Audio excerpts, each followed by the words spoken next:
سلام علیکم خاله. سلام زنده داشت. علیک سلام راکشی جان. بیا بشین، بیا عزیزم. خاله من همینطوری بی هوا اومدم اینجا. شما که عصبانی نشدین؟ بشین اینجا، بشین. آفرین. چرا باید ازت عصبانی بشم دختر؟ در واقع از بابات عصبانیم. اتفاقا امجد هم خیلی دعوا کردم که چرا دیشب رفتین و همچین کاری کردین. بهش گفتم که تو اون خونه علاوه بر فیض‌الله دختر ما هم زندگی میکنه. آره دیگه، پس چی؟ نامادری که برای توی بدبخت اومده. رفتارش با تو چطوره؟ راکشی؟ بله. به چی نگاه میکنی؟ من فکر کردم که کسی مرغا رو... خاله من واسه این اومدم اینجا پیشتون که به هم بگین یه دعایی بخونم. میخوام اون زن همونطوری که با پای خودش اومده خونه ما همونطوری هم با پای خودش بره. من شنیدم که کلام خدا خیلی قدرتمنده. آره چرا که نه؟ دعای آدم اگه از ته دل باشه هیچی غیر ممکن نیست دخترم. بهت میگم چه دعایی بخونی. خب خاله من دیگه میرم، موقع اومدن بابا رسیده. به سلامت. برو، به خدا میسپارمت. هی.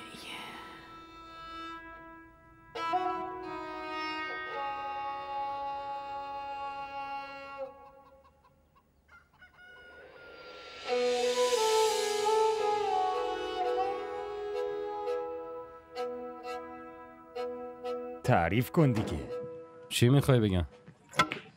خب از اونجا بگو دیگه. این همه مدت اونجا زندگی کردی، 24 ساعته با نامزدت بودی، حتما ملاقات عاشقونه داشتید، حتما حرفای عاشقونه زدین. چی میگه پسر؟ وقتی اونجا بودم نامزد نشده بودم. وقتی نامزد شدم اینجا آوردنم. الهی بمیرم برات. بگذاریم. تلفنی هم حرف نزدی؟ نه خیر. عکس زن داداشو ببینم.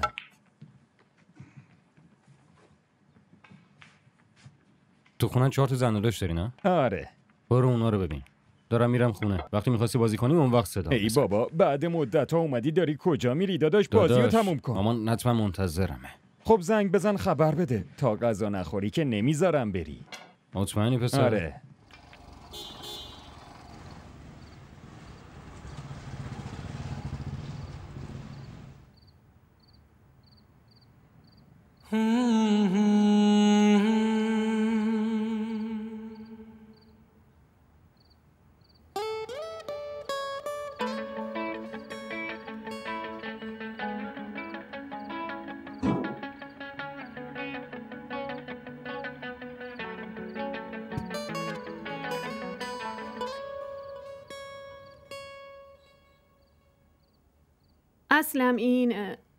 اسلم؟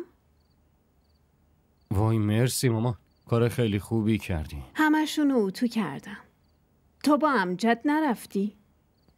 نه کجا؟ همه اهل محل خونه ی حاجی جمع شدن. خب برای مسئله فیض‌الله دیگه. نه خیر. من اونجا برم چی کار؟ اگه میرفتی خیلی خوب میشد. منم میفهمیدم که حرفای من روی امجد تأثیر گذاشته یا نه. با همه اهل محل دشمنیو شروع کرده. آخه مامان ما اونا رو یواشتر پسر. منظورم اینه که این درسته بگیم که از این محل برن؟ شاید این تهدید روی تصمیم فیض‌الله تأثیر بذاره. و اگه اونا واقعا اینجا رو ترک کنن و برن؟ خب چی کار میتونیم بکنیم وقتی مرد گنده توی این سن و سال عاشق شده و کوتاه نمیاد؟ راکشی بیچاره هم خیلی ناراحت بود. امروز اومده بود و با هم حرف زد. راکشی اومده بود؟ خونه ما؟ آره. تو چرا هیجان زده شدی؟ نه هیجان زده نشدم. فقط از این تعجب کردم که عمو فیض چطوری بهش اجازه داره که بیاد خونه ما. آخه مگه ما دشمنشیم که بهش اجازه نده اینجا بیاد؟ بی خیال. تو به امجد زنگ بزن. میرم نماز بخونم، بعدش بگو چی شده. بالاخره بفهمیم چه تصمیمی گرفتن.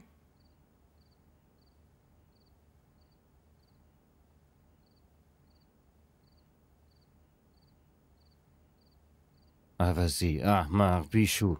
تو کجایی؟ سکت. همش ور ور میکنه. مثل آدم میخواستم ساعت 4 خونه باشم. تو با اون ساندویچ خوردنت. به خاطرت نتونستم اون موقع خونه باشم. لعنت به تو و ساندویچ خوردنت ندیم. برو گم شو دیگه نبینم ات. برو.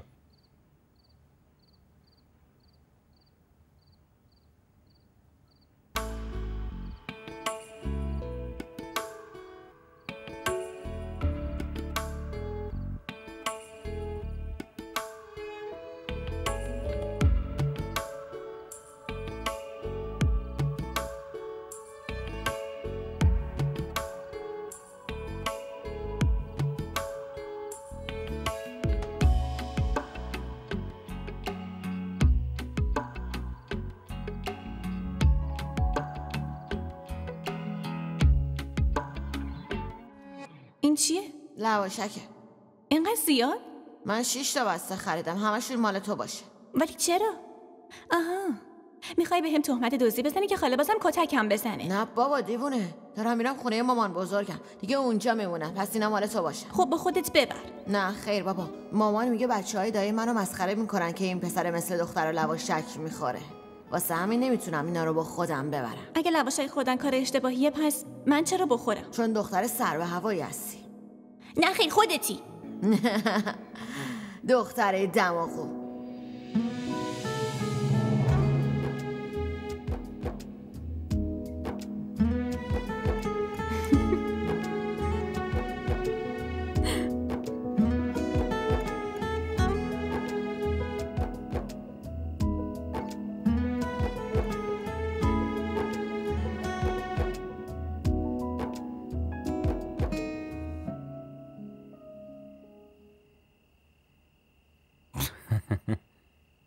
دختره دماغو. خودتی. پسر دماغو.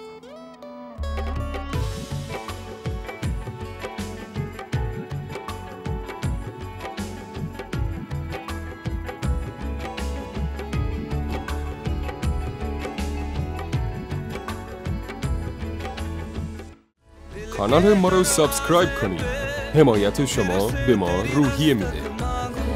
तुझसे ही फिर अपनी पहली सी मोहब्बत मांग